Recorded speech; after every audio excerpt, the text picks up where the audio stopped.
Right, good evening, everybody. As per usual, I've muted everybody just so that there's no background noise from anybody. So if you want to ask a question, when it comes to questions, we are going to do all the questions at the end this evening. If you want to ask a question, if you don't want to forget it, then do type it in the chat or just scribble it down, and then I'll come to you obviously at the end. If you use the raise the hand function at the top, or type it in the chat, I will ask you if you want to unmute yourself to ask the questions at the end. So thank you again for spending the time and joining us. Tonight we have our webinar with Professor Michael Lee, who is an expert in sustainable livestock systems. And he's going to talk tonight about nature-based solutions towards sustainable livestock systems. Michael has a wealth of knowledge. He moved back in November 2020 from Rothamsted University and the Rothamsted Research and the University of Bristol across to his current position where he is at Harper Adams University. He's written about the same number of research papers as we have PRISM farmers. He's written over 350 papers in his time linked with nature and science, and he's been awarded various awards over all of the years. So it just shows his dedication to agriculture and to help farmers improve. He also represents the UK on a large number of groups as well. So I will let him share his expert knowledge with you and pass over to Michael to give you his talk. And as I say, just there's no such thing as a silly question when it comes to questions. If you think of something, jot it down so you don't forget it, or type it in the chat for when we get to questions at the end. Over to you, Michael. Thank you very much, Katie, and thank you for the invite to speak to the prestigious ABP PRISM farmers tonight. It's wonderful to be in front of you and a great opportunity to talk about some of the research that we've been doing on that journey to sustainable livestock. I know Jude Capper very well. She's a colleague of mine, and she's told me about the workings of the group. And I've been looking forward to share some time with you, and hopefully sometime soon I'll be able to see you all in person. But tonight I've been asked to talk about some nature-based solutions towards sustainable livestock, i.e. how we take carbon out of the system. But I wanted first to talk about, well, what is sustainability? Because I think that's really important to define, because it's often forgotten about. And you've probably heard Jude talk about this in your meetings, is that net zero isn't sustainability. Biodiversity is not sustainability. Clean water and access to farmland is not sustainability. Sustainable farming is the provision of high quality nutritious food which delivers human health at the same time as protecting the environment and delivering profit to farmers. Ultimately, that is what sustainability is. It's the three equally important pillars which need to come together, which will realise a sustainable farm business. First of all, that delivering of the high quality nutritious food. Everyone I'm looking at tonight is part of the health industry. Agriculture and farmers produce the food which drives human health. The NHS is the illness industry. It's there as when we fall. But actually it's the nutrition we put into our mouths which will need to drive and sustain us and deliver that health. So the first need of sustainability is that societal need, producing high quality nutritious food. Food security is a public good. We need to support farmers to produce that food. But at the same time, we need to ensure that farmers are farming in a way that protects the environment, and we are the first generation to leave this planet in a better state than we inherited it. Because I'm sure that we all care about our sons, our daughters, and our grandchildren, and the land that they're going to inherit, and the environment they're going to receive. So therefore, it's all part of our duty to ensure that we have a better environment for them. And then finally, economic needs. We need farms to be profitable. We need farmers to be able to invest that profit into improving their systems. And critically, we need a fresh generation of entrepreneurial thinking farmers to change the way that we did things, to change the way that you currently farm and to change the way that your fathers and your grandfathers farmed into a way that delivers those critical needs of sustainability, even greater quality, nutritious food, and even greater protection of the environment. That is sustainability. That's what sustainable farming is about. Net zero is a component of that. And central to that, and I'll go on to this in more detail later, I'm sure you'll all agree, is soil health. Every farming system's health starts with the land that it sits on. So, but those three pillars, okay, it's okay for me to show a slide on that as an academic and talk about three equally important pillars. But what does it look like, you know, pre-farm gate, actually on the farm? Well, it can be broken down into a whole array of different metrics or indicators that we're all very much aware of. Hang on, there's someone at my door. I need to stop them. So I'm on. I'll use the side door. There we are. Okay. Sorry about that. It's security trying to see if they're trying to throw me out. Everyone was meant to be out at the university. All the students are in the pub, and all my academics are at home. But anyway, I'm still here talking to you guys. So what do those elements of sustainability look like? Well, you can break them down into indicators, as I've shown on the slide here. Whole array of criteria, many of which you will recognize. Animal performance, the critical importance of that, daily live weight gain, carrying capacity, the number of animals that you have per hectare, nutritional quality, which I talked about, the nutrients that are provided from your land. And then there are environmental parameters as well. So can we ensure everybody's muted, please? Katie? Yeah, I've just muted another person. Okay, thank you. Nutrients that are lost from land into water courses, and of course nutrients that are lost into the air. We call them emissions, and that's where greenhouse gas sits. Animal health, animal welfare, biodiversity, all these are critically important. And we need to assess. And of course, there'll be trade-offs. And not one single farm will deliver all these through an optimum metric. Some farms will be better at others at different components of this. Some farms will produce more food, might produce more emissions, whereas other farms will be better at biodiversity and produce less emissions. Sustainability and net zero is not just about at a farm level, it's at a systems level. So collectively, how the agricultural system comes together and the agricultural community comes together to realise net zero. And of course, some farms will be better at different metrics, and collectively we will deliver that sustainability. So of course, it's important to recognise that we do have some challenges. I'm sure you've all heard this and probably sick to death of hearing it. Agriculture contributes 10% of UK greenhouse gas emissions. And as we've heard, livestock are responsible for 2/3 of agricultural emissions.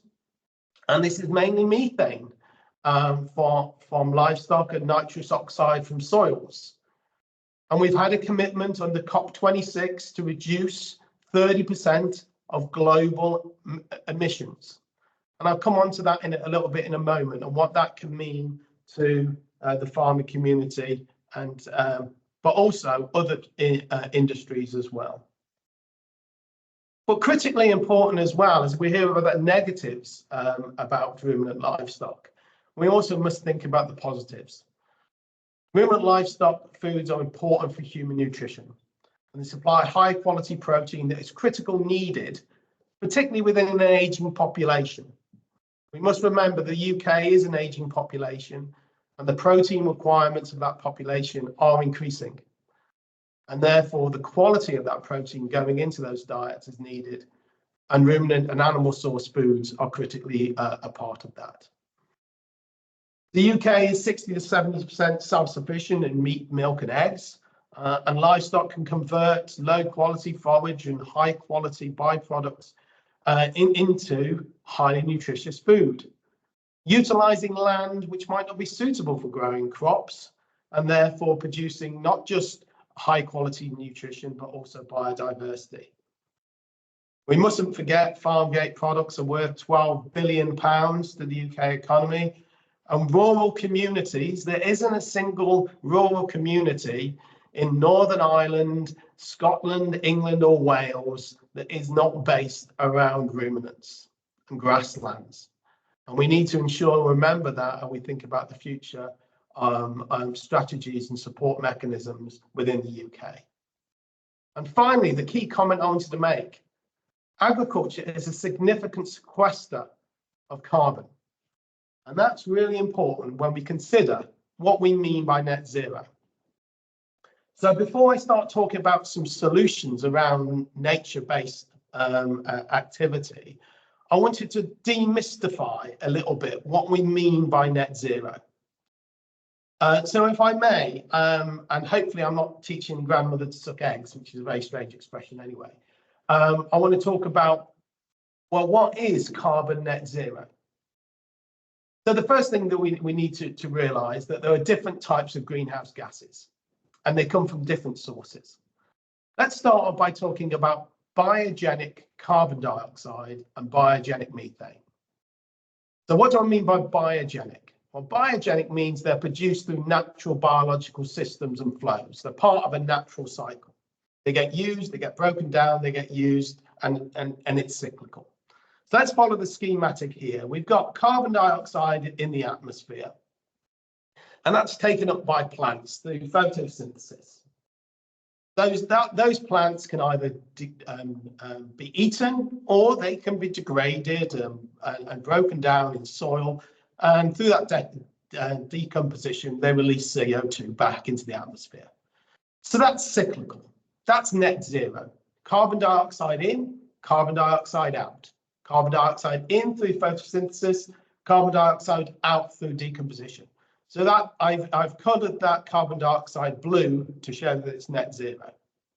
Okay, some of those plants are eaten, and they can be eaten by humans directly, they can be eaten by livestock, or they can be eaten by any other animal, including insects, for example. That plant is respired, it's broken down, the human, the animal will respire and produce carbon dioxide, that's carbon in, carbon out, it's in balance, and therefore that CO2 is blue. Some of that plant material is not available directly to mammals. We have to rely on bacteria within the guts of ruminants to break down that fibre. And during part of that process, they will produce methane, which we're all aware of, enteric fermentation. But that is carbon in, carbon out. We're not added carbon. It was carbon dioxide in the atmosphere, it was carbon into a plant, and now it's carbon in methane. So in terms of carbon balance, it's net zero. It's balanced. However, there's something else that we need to consider, and that's the numbers underneath. And those numbers represent how much heat that these different gases can hold. And you can see here that we've moved from a carbon dioxide that holds 1 unit of heat to a molecule that holds 27 units of heat. So therefore, in terms of carbon dioxide equivalent, or heat holding capacity, we're no longer balanced, because the carbon dioxide in is released methane out, which holds more heat. However, in nature, methane is balanced. It's balanced by its sink. It's balanced how it's degraded in the atmosphere. And methane's main sink, or how it's broken down, is is driven by hydroxy radicals in the atmosphere. What are hydroxy radicals, you ask me?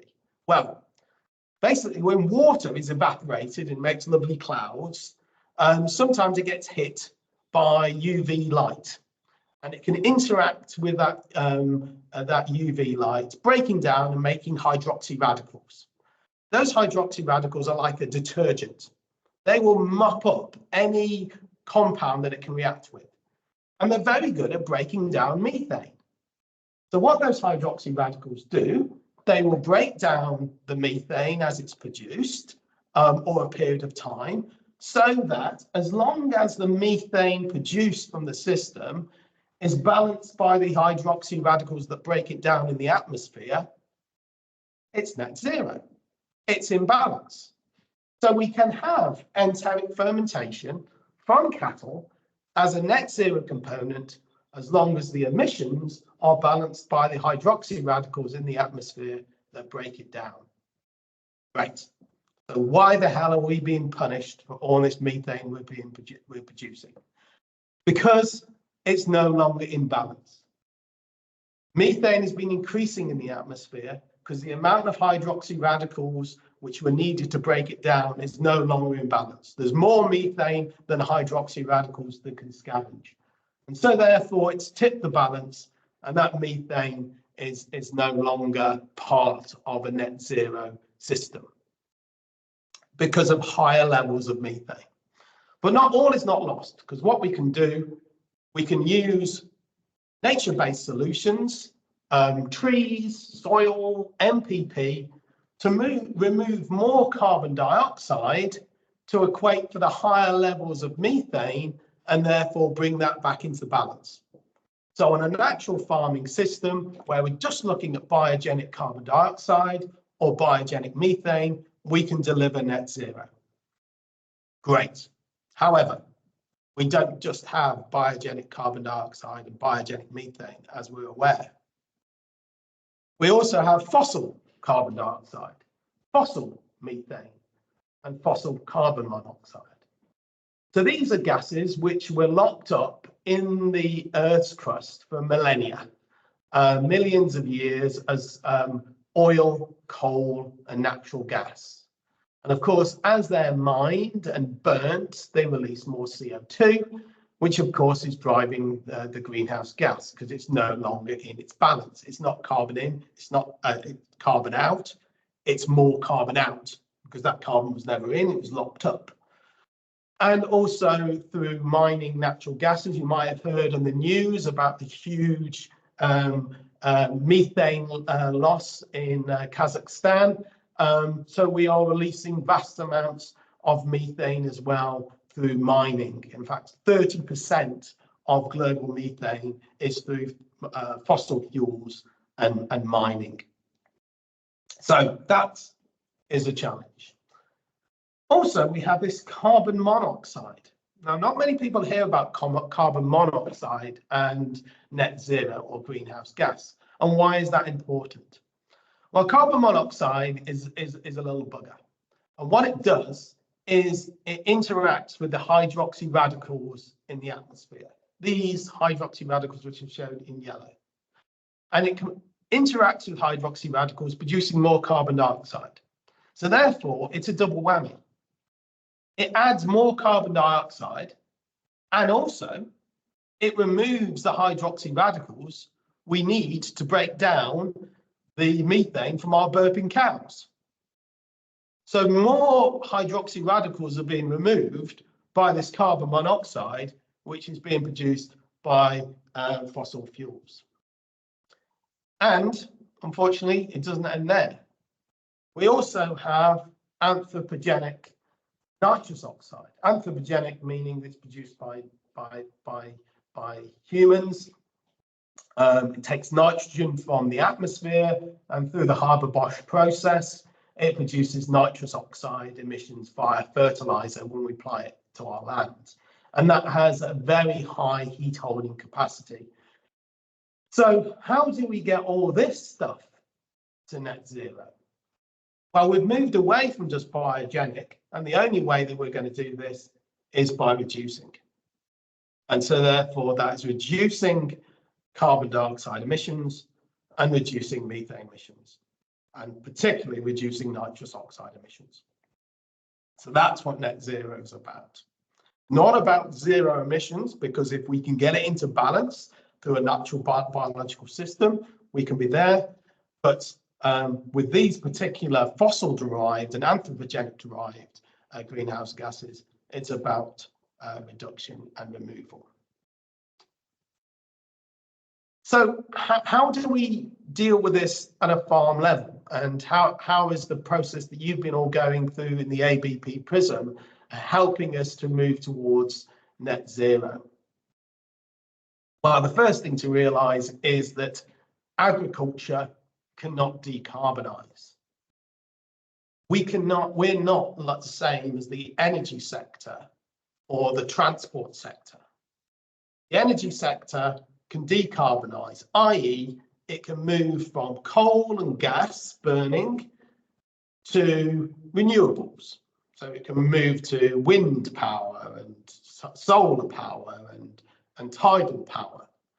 And transportation can move away from burning petrochemicals, so petrol and diesel, and move towards hydrogen powered or electrical powered, or even methane, biogenic powered, if it's produced biogenic methane.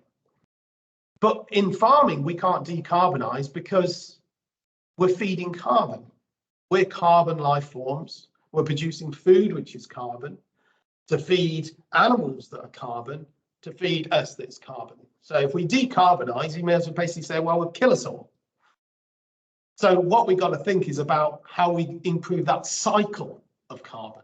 And that's what the footprint is about on farm, how we improve the cycle and the movement and making sure any emissions we capture within our farm system. Reduce emissions as much as we can, but then capture them. And of course, we need to look at multiple gases, carbon dioxide, methane and nitrous oxide, and all produced in different ways, as I've indicated here. And there's lots of challenges and opportunities within farming systems to do that, and I'll go through some of that in a moment. And there's also lots of tools to use. And I'm not going to advocate any particular one. If you're expecting me to, I'm sorry to disappoint you. But what I would ask you to do, if you haven't done it already, go onto the AHDB website, and Professor John Gilliland has put an excellent 8-point plan associated by which carbon calculator you should choose. And I think it's fantastic, and I think that's a really, really good approach. But of course, you've been working on the ABP PRISM, and they've been supporting you with this. But it's really important, and this is a key message, and this is why AB PRISM is such a great project, is that it's really important you guys know your numbers.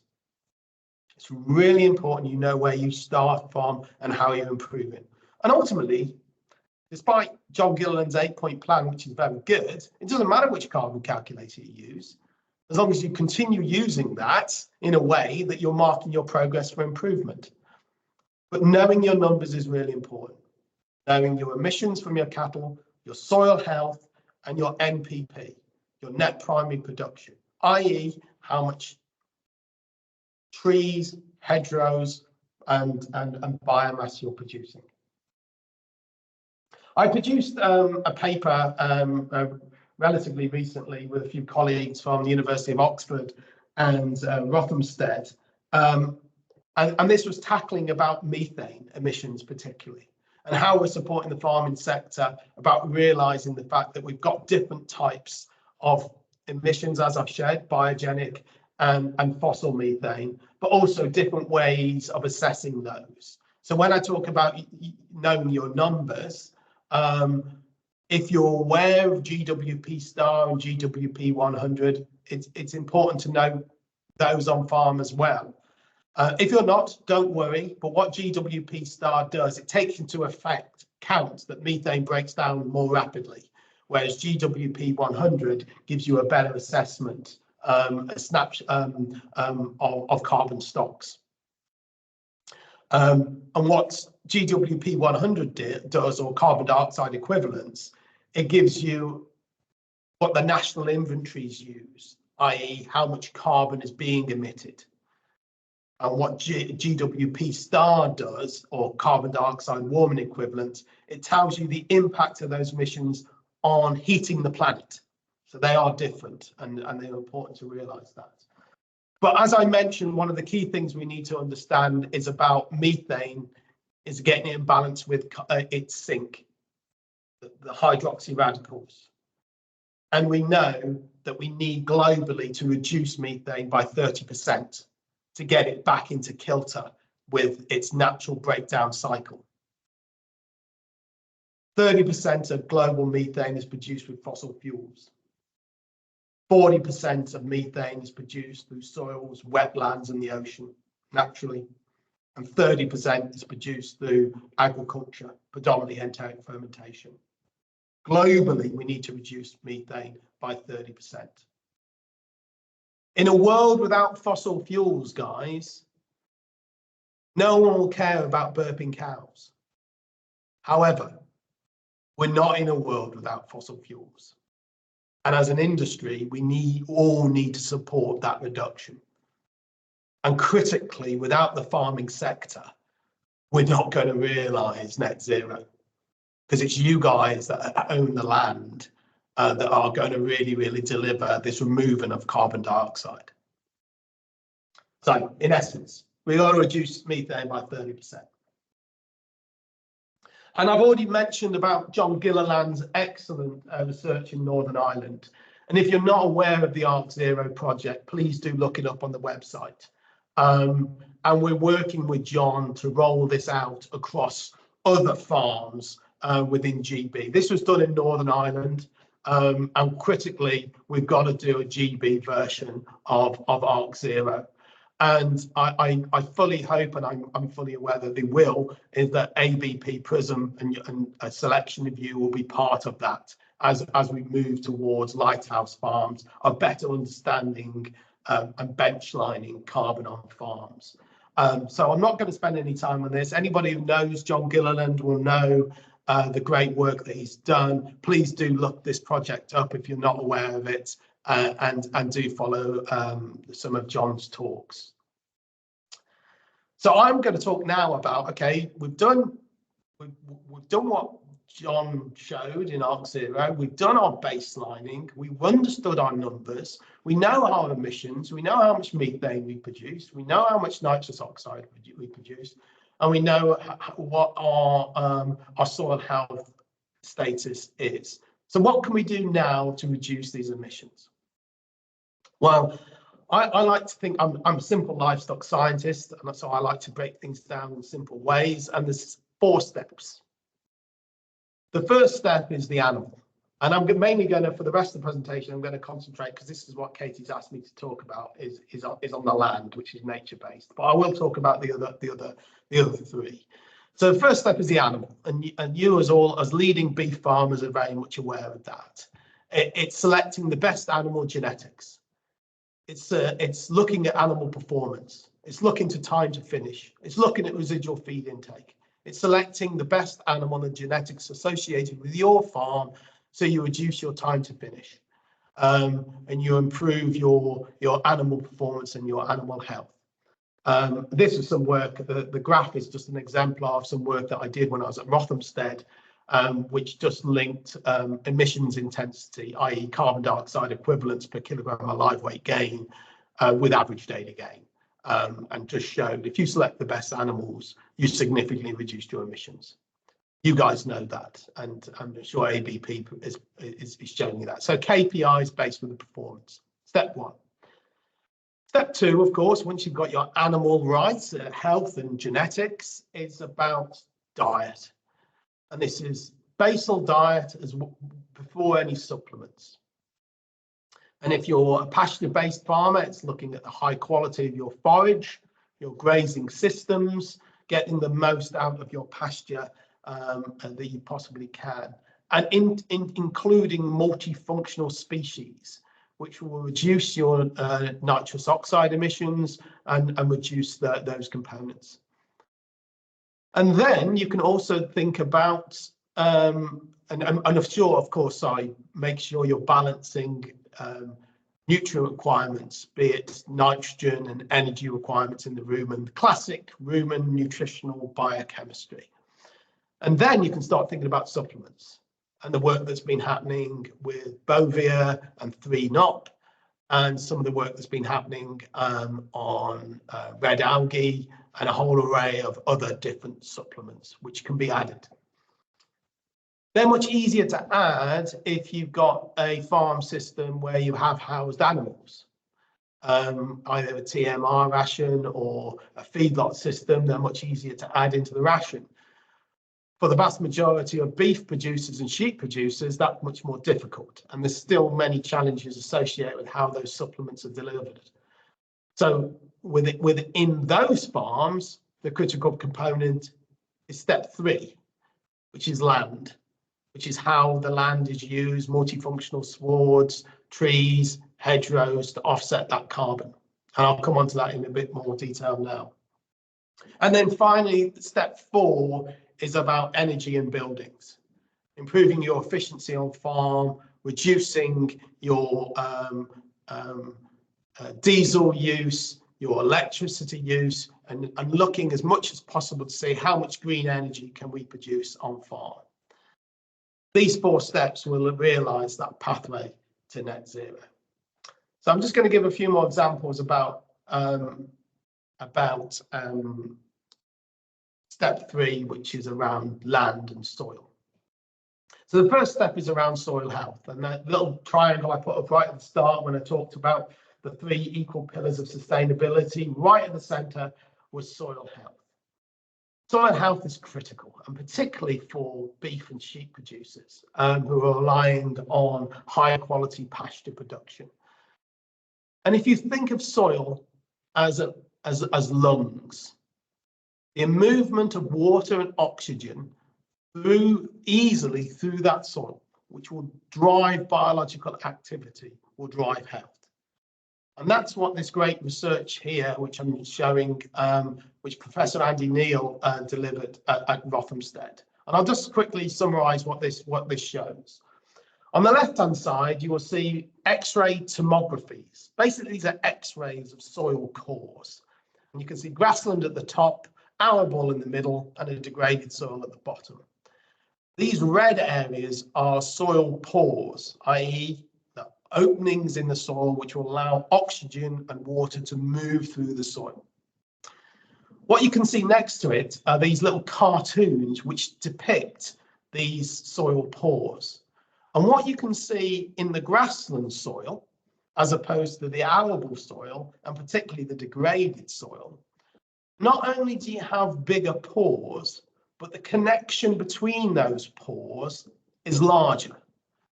And this is a scientific measure called decrit, but that's not important. But what you'll see is that the connection between those pores is greater.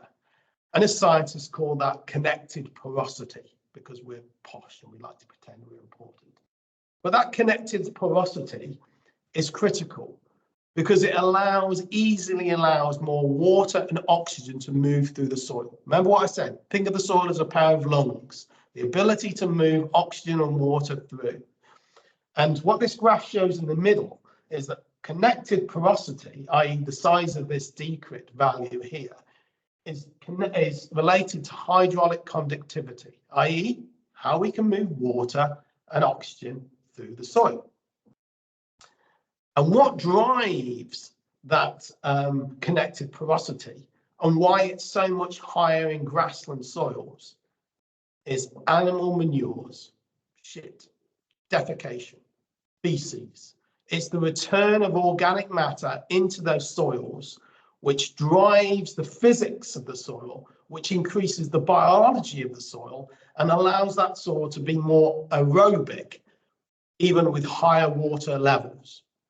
So it allows the field to be flooded, and when the water's drained, to still survive and be active. And it allows that soil to hold more water and still be biologically active. And what Andy showed was because this connected porosity, when you add nutrients, and be that in the form of manures or be that in the form of inorganic nitrogen, you have more of that converted to biomass, i.e. plant growth, than nitrous oxide emissions. So critical, first point in terms of nature-based solutions, delivering sustainability, delivering net zero is soil health. Understanding your physics, the properties, and how much organic matter you have to drive those biological processes, which will significantly reduce not only your requirement for nitrogen fertilizer, but also improve the biomass that you produce from that and reduce that nitrous oxide emissions. I won't spend long on this slide, but this just emphasises the value of manures from livestock farms. And I think from probably most of the beef producers, that manure is naturally voided and applied by your grazing animals.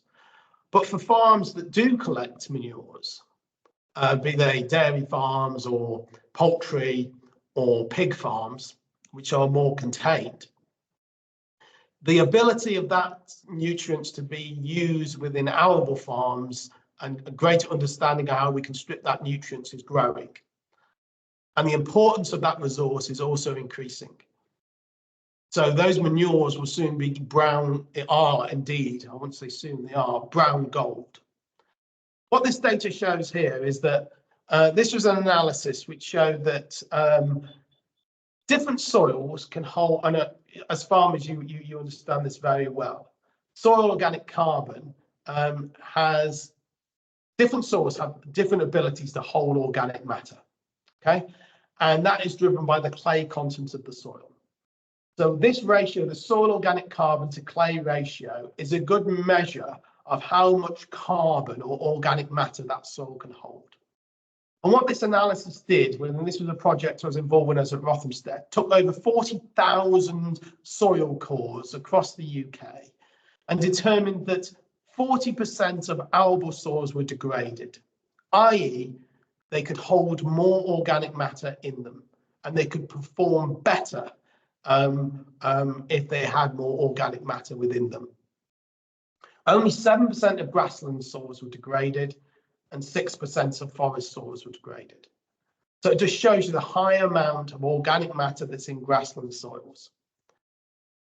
And the ability then of using that organic matter from livestock systems to improve arable soils. And that's going to be critically needed as part of this journey towards net zero. Again, emphasising the fact that we need livestock farmers and we need integration and we need livestock and arable either together on farm or livestock farmers and arable farmers working together to shift that organic matter to improve those soils. Because that's the only way we're going to reduce to the level that we need inorganic fertiliser application. So it's not just about the nitrogen that manures contain. It's the organic matter that it contains which improves the soil physics, which will improve the biology of that soil and improve then its performance. In this box, this is a summary of the Rothamsted long-term experiments, 175 years of understanding what delivers soil health. What's the most important thing to deliver soil health?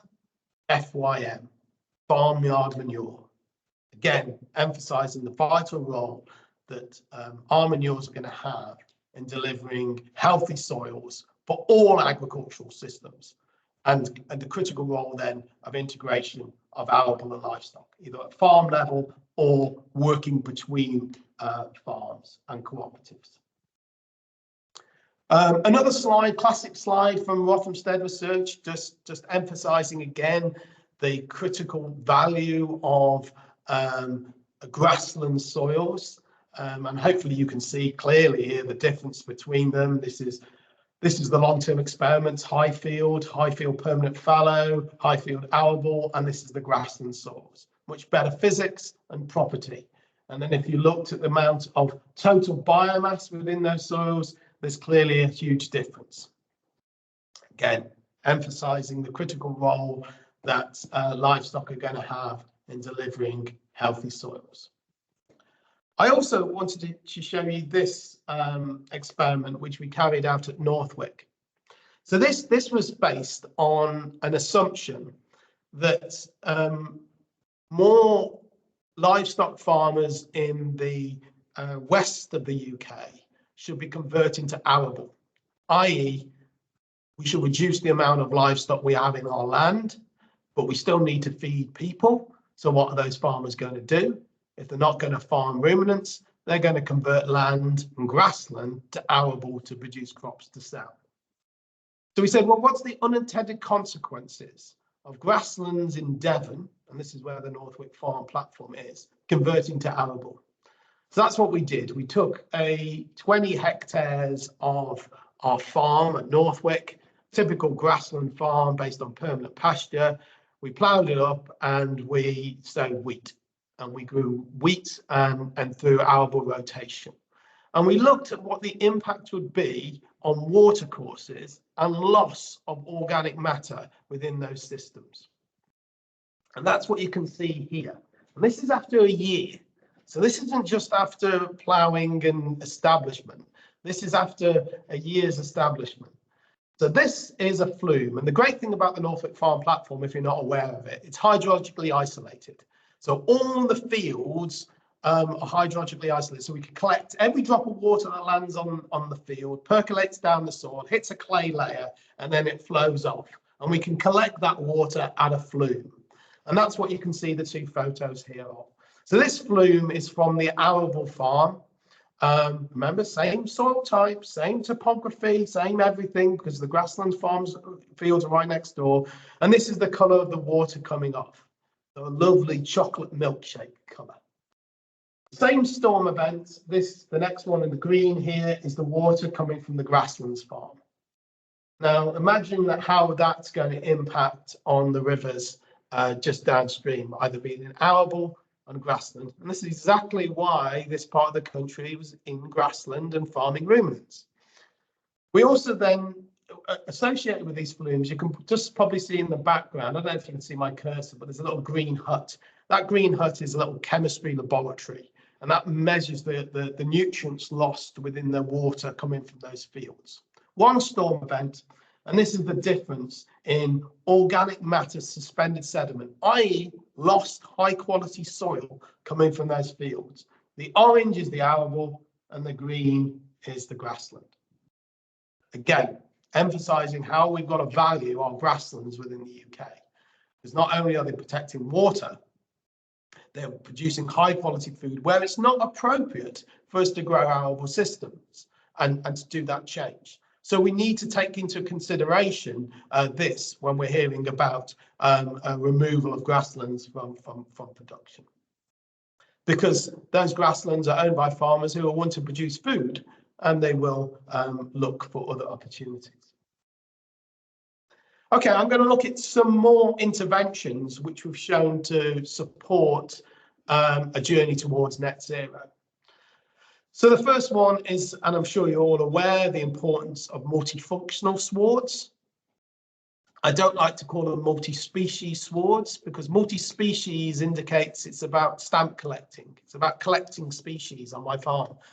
Actually, we need to look at functionality because we want species that are going to deliver biodiversity. So they're going to be good for pollinators, and they're going to be good for natural predators, and they're going to be good for bird populations. But also we need species that are going to protect the soil, and they're going to mine nutrients at depth, and they're going to deliver that soil health properties. And critically, as livestock producers, we need species that are going to have high ME contents and a good balance of RDP, UDP for our ruminant production systems. So functionality is critical, and we've got a good understanding about those different species that can be sown. But there needs to be an understanding, of course, that every farm is different. And a multifunctional seed mix might be very different across different farms. And of course, a lot of that will be trial and error at the farm level to understand what species are most appropriate for yourself. But the key thing to remember, the importance of legumes, fixing nitrogen, because every mole of nitrogen fertilizer you apply to your field, you put 6 moles of carbon into the air. So therefore, if we can really, really reduce that, then that's a critical solution. This other gentleman here you'll see is my previous PhD and postdoc, Graham McAuliffe from County Cork in Ireland, and he worked with me at Northwick. And some work that Graham did was looking at the impact of white clover on nitrogen emissions from farm. And what he showed was that the white clover not only reduced nitrous oxide emissions because it was fixing nitrogen and the farmers need to apply less nitrogen fertilizer, but the root exudates from the white clover also interacted in the soil and reduced nitrous oxide emissions. So this work is now feeding into the inventories to help us address the emission factors.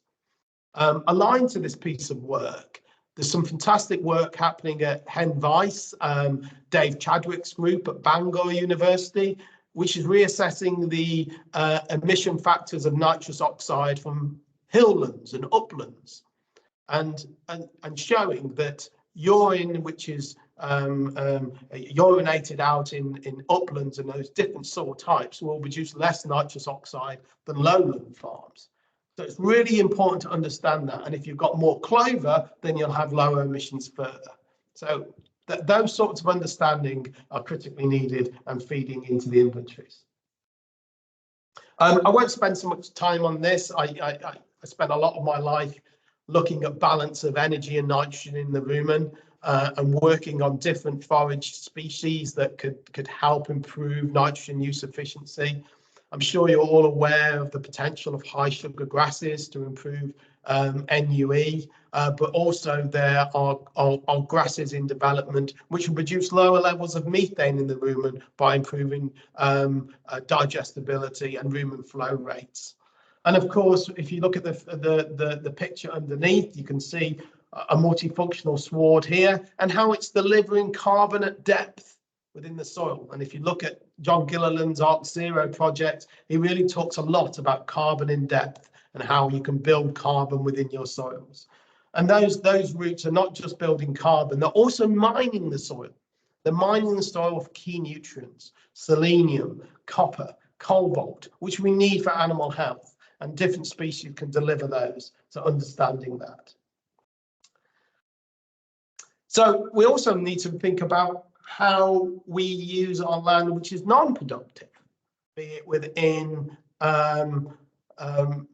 hedgerows and shelter belts and those less productive lands which we can put and include trees within, and the potential of hedgerows to sequester carbon. And to address this question, myself and a colleague, Dr. Taro Takahashi, who I worked with at Rothamsted, is now at AFBI at Hillsborough. A phenomenal guy who we were discussing at coffee one day. In our research farm at Northwick in Devon, how many trees would we have to plant to offset our beef production? And Taro said, okay, let's go away and let's figure this out. And we did a little bit of modelling. So again, most people who know Northwick know that it's split into different farmlands. So we just took one small farm, a farmland, 20 hectares, and the carrying capacity about 1.5 livestock units per hectare, 13 finishing suckler cattle, and we're finishing these about 600 kilograms of live weight. And these animals are producing about 15 tons of carbon dioxide equivalent per animals. So how many trees would we have to plant to offset that? And this is the results of Taro's assessment. On the x-axis, we've got live weight. And on the y-axis here, we've got the emissions in kilograms of carbon dioxide equivalent. So this little circle at the top where it says baseline is where we are, no woodlands. So we're producing a nice amount of product, but also producing a nice amount of emissions. So if we convert 10% of that grassland to woodland, you can see we've reduced our live weight, but also reduced our emissions. 20%, 30%, 40% of our grassland is now woodland, and we've hit net zero. But we're also probably out of business because we've significantly reduced the amount of meat that we can sell, as you can see from this graph. We can then go to 50% woodland, and we will be taking carbon out of the atmosphere net. We'll still be producing product, and actually our farm will be in net zero. It will be more than net zero because it will be removing more carbon. But this isn't very good if we want to have a profitable beef enterprise. So what could we do? And then we forgot about the number one parameter we talked about, which is improvement, productivity, selecting best animals, looking at efficiency, looking at diet, how we can improve our systems year on, year out. So that's what we factored in there. So what Taro then did he said, okay, well, let's have a look at modelling in a 10% improvement in productivity. So looking at animal performance, growth rates, time to finish, and quality of the feed. Let's look at 20%, let's look at 30%. And what we found then, if we factored this in, with a productivity improvement of 20%, which I think is all achievable, and a woodland cover of 20%, on this farm, we could make a 70% reduction in our greenhouse gases and maintain 96% of productivity. So therefore, by layering the interventions, by looking at genetics, by looking at diet, and looking at integration of trees within this farming system, we are nearly there within our net zero approach. Now, of course, that's one farm in Devon. Not every single farm would have the same output or the same capability. But it's this sort of approach and this sort of analysis which is needed to help the farms to realise their net zero journey. And of course, as I said, not every farm will be able to do this. So within the last few minutes, and Kate, I know I don't want to run over, I want to talk a little bit about what Harper Adams is doing. And hopefully all of you are aware of Harper. Some of you might have been graduates of Harper Adams. So as Katie said at the start, I arrived at Harper Adams in 2020, and I was really determined that we lived up to the promise of supporting the farming community to realise a sustainable and just transition. And I said, well, we've got to exemplify that on our own farm. We've got to exemplify a route to net zero, which will help the farming sector. And it's easy for us. We can take risks. You know, if the Harper Adams farms fails, it's not my children will go hungry. So we can take more risks around the interventions we trial. But we'll document that and share that with you, and that's critical. So the Harper Adams Research Farm, which is now called Future Farm, has a journey in net zero. It's 469 hectares of mixed arable, livestock, dairy and sheep, and also pigs and poultry. And we made a commitment to move towards net zero by 2030, which is a huge undertaking. So the first thing we did, and we used AgriCalc, I'm quite happy to say that, and to do our first carbon benchline.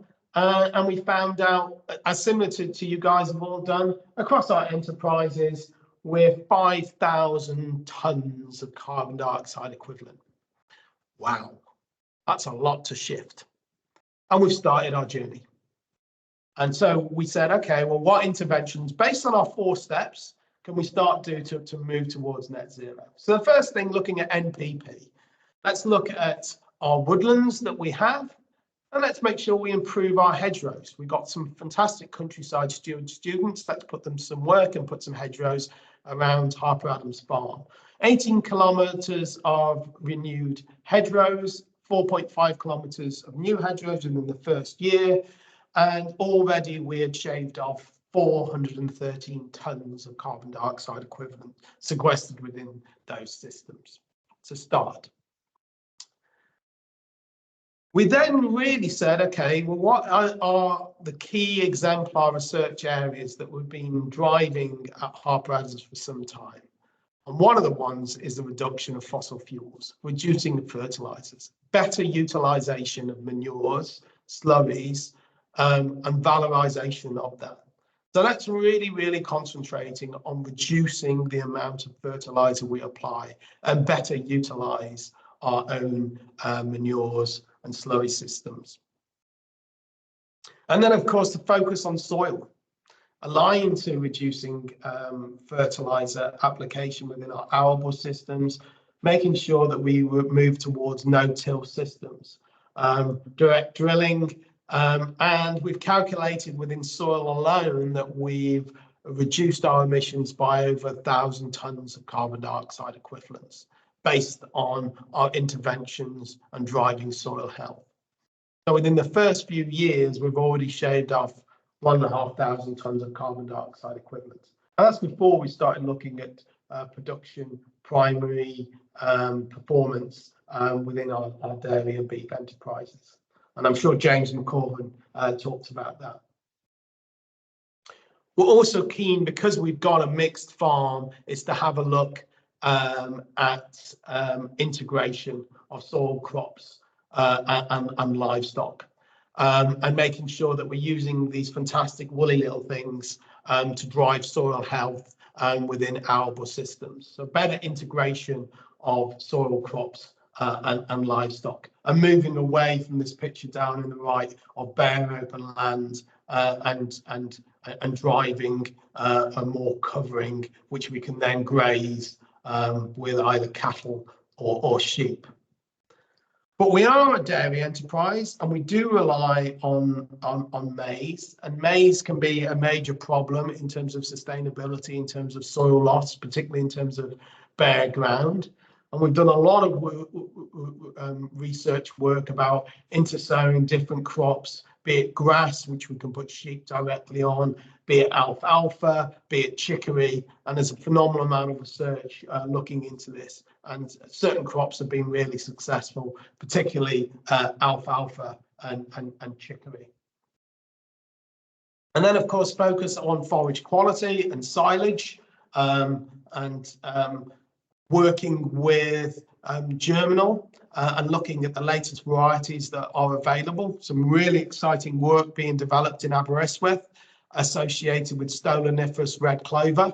And I've got to say as well, and this is nothing to do with me because it was long before I arrived, but Harper has a huge pedigree associated with alfalfa lucerne, and really optimizing that within our feeding system. Producing rocket fuel silage is critical to that.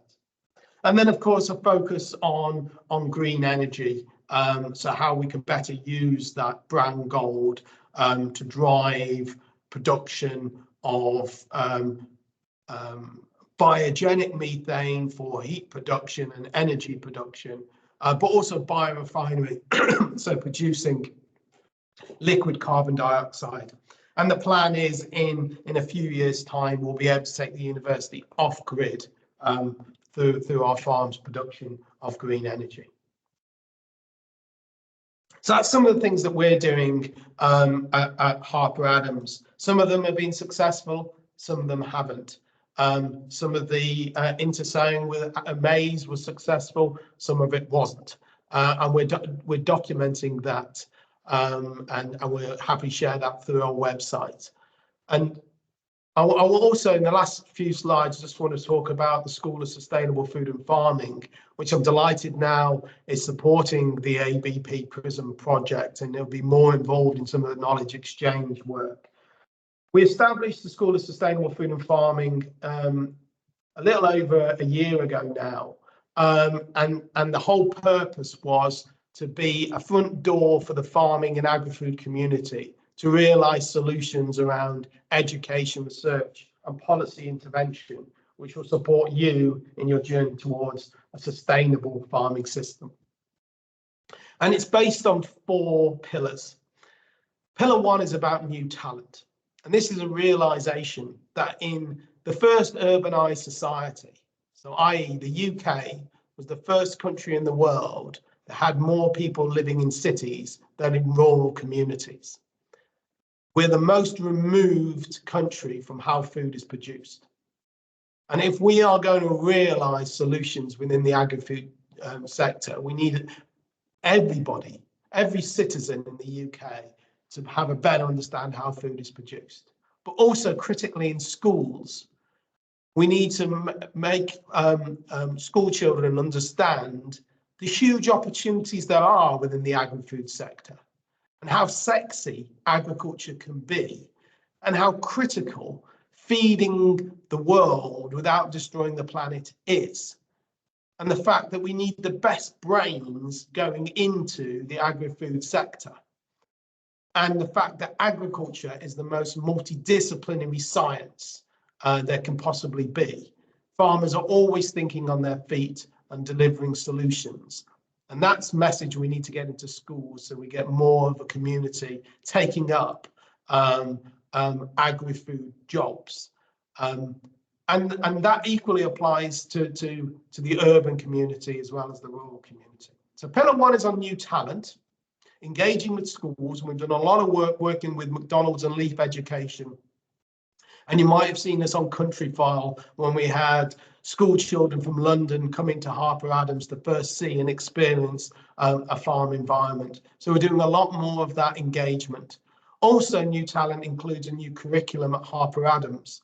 As good as this university is, it was also guilty of teaching history lessons, how agriculture is and was. And of course, what we need to teach to our students is what agriculture needs to be in 5, 10, 15, 20 years' time. So we've done a complete refresh of our curriculum called Harper Forward and centered it around the UN Sustainable Development Goals. Pillar 2 is about upskilling. And this is providing the solutions through education, short courses, webinars, engaging with demonstration farms, to upskill and provide solutions, and doing that through the School of Sustainable Food and Farming. And there's lots of really great programs associated with that. Pillar 3 is about research, filling the knowledge gaps we don't know, using Future Farm and our farm networks to test and trial and find out what works and what doesn't, and understand why it works on one particular farm and doesn't on another, and understanding those complexities. But really, really exemplifying Future Farm here at Harper Adams to the community, but also, as I said, work with commercial farms and other research organisations collectively to deliver those solutions. And pillar 4 is around influence, engaging with policymakers, ensuring that the voice of the farming community is heard, that decisions and policies that are made are appropriate and support a just agricultural transition. We've got a lot of work to do on the value chain so that farmers are rewarded for the high quality produce that they produce. Recognizing that food security is a public good, as well as environmental protection. And as part of this work, I applied to the UNFCCC, so the United Nations Federation of Climate Change, for Harper Adams to be observer in COP. And I'm sure you're aware of COP, where world leaders get together to talk about solutions to climate change. And a huge step forward was taken at COP28 in Dubai, which recognised for the first time that agri-food is critical to be considered with climate change, both in terms of mitigation and adaptation. And the NFU supporting the farmers contingent at COP really pushed for governments to recognise that if you're going to realise that farmers are part of the solution here, we need to pay them to deliver these solutions. We didn't get as far as we would liked at COP to realise that, but we will go again, and we will keep on pushing here so that the farmers' voice is heard in supporting that transition. So my last slide, Katie, you'll probably be glad to hear, is just to emphasise the Sustainable Farm Network, which the ABP PRISM is about to join. I'm delighted to say, which will give you access to more of these different farm networks. And what the Sustainable Farm Network, delivered by the School of Sustainable Food and Farming, is a network of farm networks with a net zero pledge. So it connects them. And the ambition is to establish pioneer farms to assess carbon stocks and baseline carbon, i.e. an Arc Zero GB, similar to John Gilliland's Arc Zero in Northern Ireland, and then share best practice, talking to each other, understanding, of course, farmers learn best from each other. And if you're in an ABP supply chain, or you're in a Morrison's or an M&S supply chain, of course, you still got the same challenges in terms of net zero. So collectively, we can learn better from each other. And that's what the SFN is doing, is bringing this pre-competitive knowledge to realise solutions for for farming, and focusing on those 4 areas: productivity, reducing refining inputs, soil health and capture, and green energy. And I've added a 5th area in terms of biodiversity assessment, because of course sustainability also includes about measuring biodiversity, and we don't want to be in the same issue that we are with carbon, with multiple carbon tools.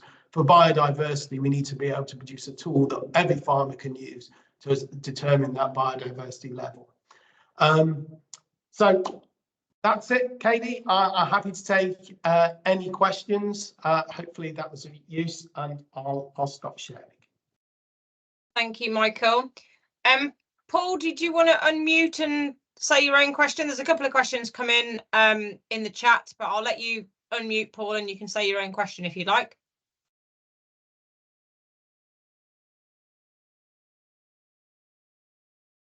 Let me just check he is still there. I'm guessing he might have had to dash off. Oh no, he is still there. If not, I can see Paul's question in the chat. So what is the approximate difference between emissions from housed cattle and sheep grazing on grass-based swards? Yeah, a really great question. Of course, the emissions are driven by dry matter intake. That's the key component about enteric fermentation. DMI is critical, particularly when you're thinking of very similar fibre-based diets, be it silage or be it grassland. So where intake will be higher, you'll particularly have higher levels of methane. In a house system, though, you haven't got the ability to sequester and break down that methane, so sequester more carbon dioxide to offset it. So methane levels are typically higher in production systems that have longer periods to finish. The most of methane is going to be associated with time to finish, i.e. how long the animal is alive, and therefore it's eaten more dry matter and it's produced more methane. But of course, in a grassland system, you've got the ability to offset that methane with the carbon dioxide. And that's why it's really critical. And this is one of the things I'm really pushing. When we report emissions of beef, we shouldn't just report the emissions associated with the animal. And hence why it's so important to go through the ARC0 approach. We need to also consider the carbon dioxide which is taken in by the system, because net zero is taking the emissions from the animal and then subtracting the emissions that you captured on the farm. That's what net zero is all about. So even though a pasture-based system might produce more methane than a house system, it also has the ability to remove that carbon dioxide. So on balance, it will be lower in terms of net emissions. Hopefully that's helpful.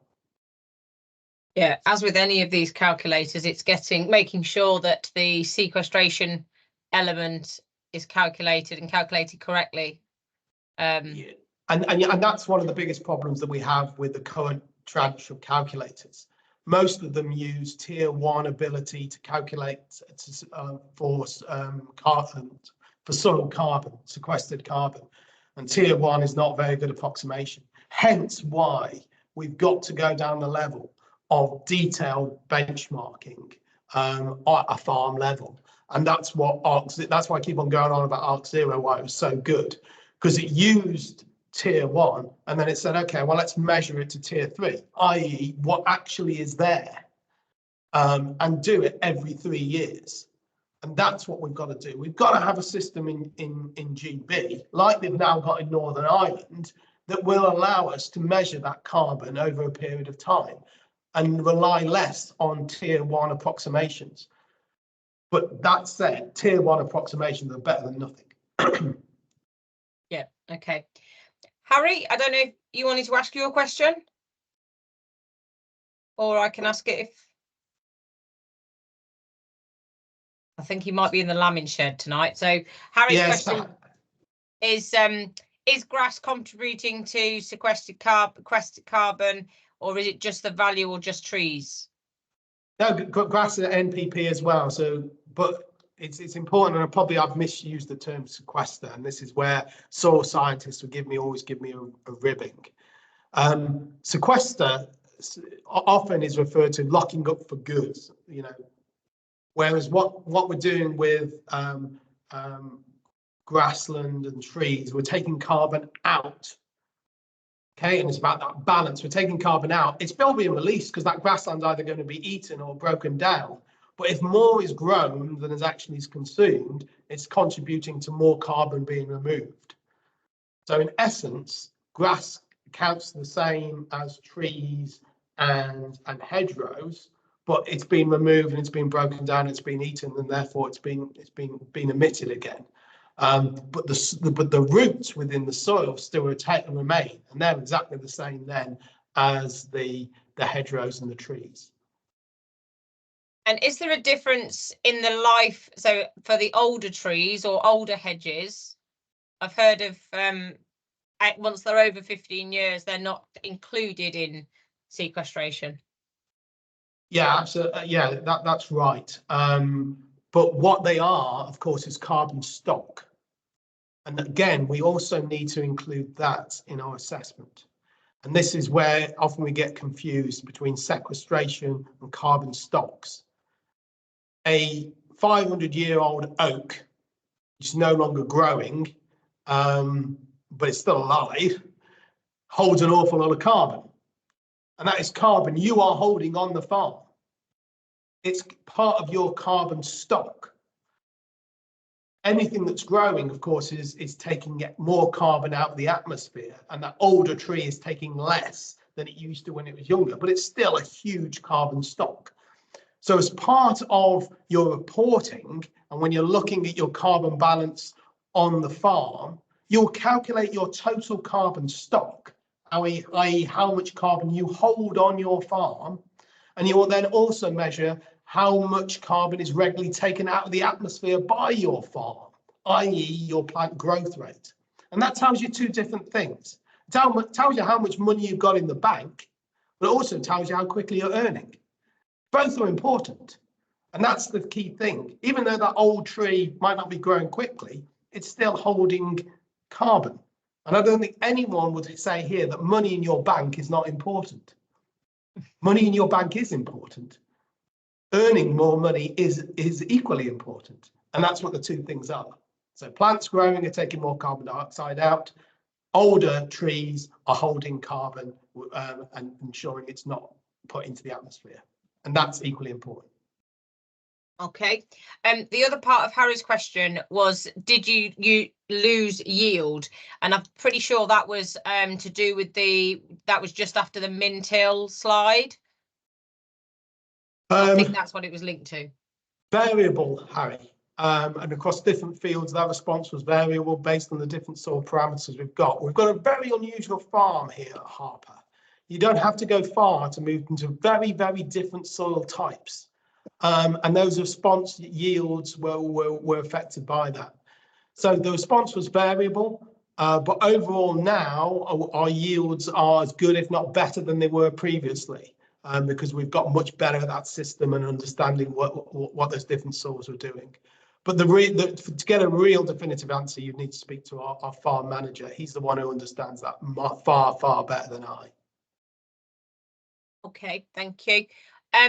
Colin, did you want to unmute and ask your question? Yeah, sorry, it's a bit nerdy actually. I was just interested in your tree cover one because it seems quite similar to that sort of 10% tree cover suggestion from the Welsh government. But I was just wondering if you talk in an ideal world best practice. So if you had silvopasture, best genetics, rotational grazing, multifunctional swards, which were relatively new, with no applied inorganic nitrogen, how much tree cover do you think you would need? Because that's potentially an option in SFI for England. Yeah, it's a really great question. I probably don't have a really good answer for it, other than saying that we're working with a whole array of farms across the world to do this calculation currently, and we're working on that data as we speak, and that paper should be ready soon, and I can make that available. I do have a concern with blanket proposals like a 10% woodland cover, because as we said, that's associated with that farm in Devon where it was suitable to have those silvopastoral systems. There are other parts of the country where it's not, and the best place to have those trees then will be in hedgerows and banks and in non-productive land. And also we've got to be very clear as well about the type of trees that we're planting. We're not talking about monoculture coniferous trees here that destroy biodiversity and soil health, which unfortunately some of the proposals in Wales seem to be driven. So I don't have an exact answer for you, Colin. Unfortunately, we are doing the work around it. Probably one of the best individuals I know could give a much better answer than I on this is Helen Sheridan. She's at UCD or is it UCC? UCD. She's at University College Dublin, and she's been doing a lot of work in Ireland to do that calculation in the Republic. I can try and dig out some more of her work, Colin, but otherwise I'll be making it up at the moment. And just in terms of resilience, if you were going to plant trees, would you be in favour of planting things that are like a kind of a fodder store for dry conditions, or do you not think that's very relevant to the UK? No, I think it's perfect. And in fact, some of the great work that's come out of, again, Arc Zero, was looking at willow and actually grazing some of that willow, and looking at how those trees can be used on multi-purposes within the landscape. So I think it is, but as we all know, every farm is different, and the type of trees that will be planted in one farm are very different to another, and how they sit within the system. John Gilliland's farm used willows, and it worked phenomenally well with his beef system and his enterprise. And he actually showed, working with Queen's University Belfast, that grazing those willows significantly reduced his methane, because of the tannins and the salicylates in the willow leaves. So you might have a natural solution. Yeah, I probably should declare an interest that I'm actually employing John Gilliland through okay. through AHDB, but anyway, that's by the by. He's a great guy. Has anybody else got any other questions? The shakes of the head. Well, I'll just say what we've got on next week and see if any other questions come in. Next week, we've got one of Michael's colleagues, Paul Lewis from Harper. He is going to be talking about more brass, less mystery, valuing muck on farm and for the environment. So I'm sure most of you have already said you that you wanted to be involved in that. If you haven't, just let me know and I can get you signed up. And then I see, is it Rachel? Do you want to unmute and ask your question? Oh, have you? There we are. Yeah. We can hear you, Rachel. So in the next parish to us, EDF are proposing, so EDF, who are building Hinkley Point C, a very large nuclear reactor power plant, have proposed, they've sort of decided what they think they're doing, to create, they use the word create, 320 hectares of salt marsh from 320 hectares of grazing land in our parish, which is used for summer grazing for cattle and sheep. We've responded to the consultation, but what are the arguments that we should be perhaps putting pen to paper on that proposal? It's already SSSI and it's already got multi-species of all sorts of fescues and huge amount of red listed species. So it's a difficult one. It's caused quite a lot of controversy in the area. Yeah, I would advise getting a good soil scientist to come in and take some samples and to calculate the methane that would be produced when you flood that land, because then that's one of the challenges associated with flooding lands, is that you have anaerobic conditions which will produce methane. So you might produce more methane than when the animals are grazing it. So without being there and doing those assessments or getting a soil scientist in, I think that they're some of the things that you consider, as well as the obvious areas which I'm sure you've put in the letter associated with supporting rural communities, delivering biodiversity within those lands, and producing high quality nutritious food, which is part of the requirement of our land. Also looking at the biodiversity that you already have within those lands, and I'm sure you'll have documentation associated with that. But I think possibly one of the parameters you might have missed or not have realised, which would be the impact on soil health and the flooding and the emissions associated with that. Thank you. Any suggestions of who we should ask for support on that, or for the science? Or I think in terms of some of the soil science, you could speak to Simon Jeffrey. I don't know if Simon spoke to you yet. He's a phenomenal soil scientist here at Harper Adams.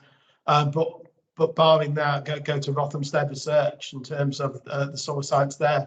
Andy Neal will be a good person, actually. And Andy is in Devon. Thanks. Yeah, thanks. He's based at Northwick, Oakhampton. He's a fantastic soil scientist.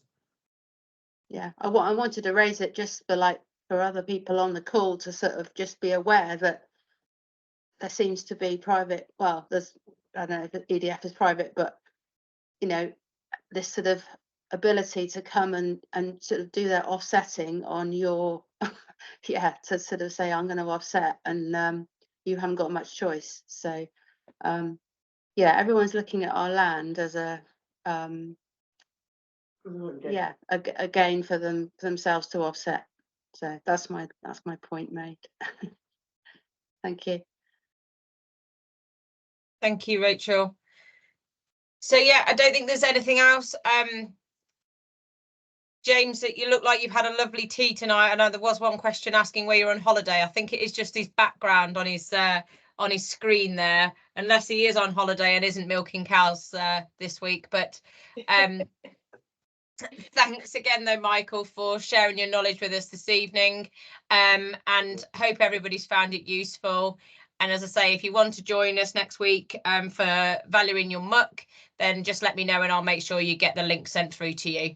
And any of the previous webinars, if you have missed them, are all on the PRISM 2030 YouTube channel, so you can go back and re-watch any of those if you do need to catch up on anything. But thank you very much for spending the evening with us, and thank you, Michael, for sharing your knowledge.